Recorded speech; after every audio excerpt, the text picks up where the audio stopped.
ஓம் ஸ்ரீமதே ராமானுஜாய நமः. பாசுரம் 13. புள்ளின்வாய் கீண்டானை பொல்லாவரக்கனை கிள்ளிக் களைந்தானை கீர்த்திமை பாடிப்போய் பிள்ளைகளெல்லாரும் பாவைக் களம்புக்கார் வெள்ளி எழுந்துவியாழமுறங்கிற்று புள்ளும் சிலம்பின காண் போதரக் கண்ணின்னாய் குள்ளக் குளிரக் குடைந்து நீராடாதே பள்ளிக்கிடத்தியோ பாவாய் நீ நன்னாளால் கள்ளம் தவிரந்து கலந்தேலோரெம்பாவாய்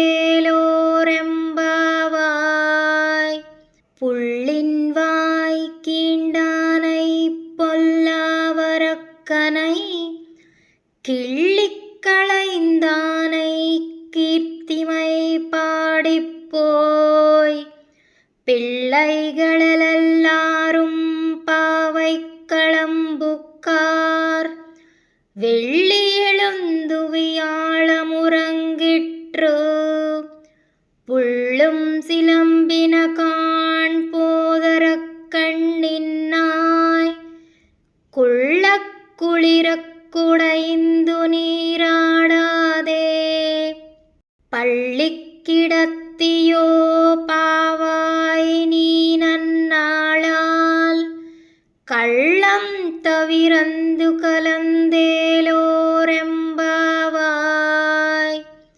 ஸ்ரீ ஆண்டாள் దివ్య తిరువడిகளே శరణం.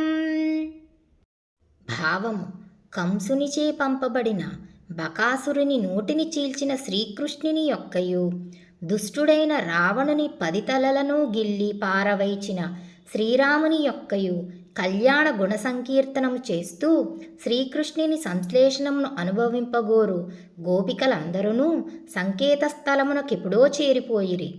నీవింకనూ లేవకున్నావు. తెల్లవారినదని సూచించుచు శుక్రుడు ఉదయించెను, బృహస్పతి అస్తమించెను.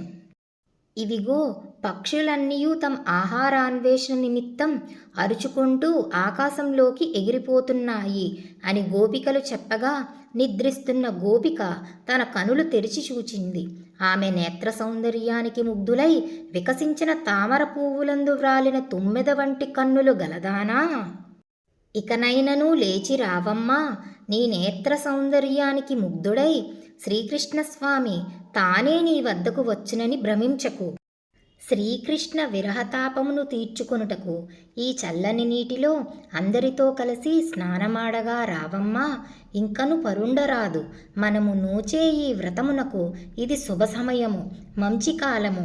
ఓ సుందరి, నీ కపటమును వీడి మా గోష్ఠిలో కలిసి మహిమాన్వితమగు ఈ వ్రతము సాంగోపాంగముగా పూర్తి చేయుటకు సహకరించుము. అన్నింటనూ శుభములే కలుగును అని గోదాదేవి 8వ గోపికను మేలుకొలుపుతున్నారు.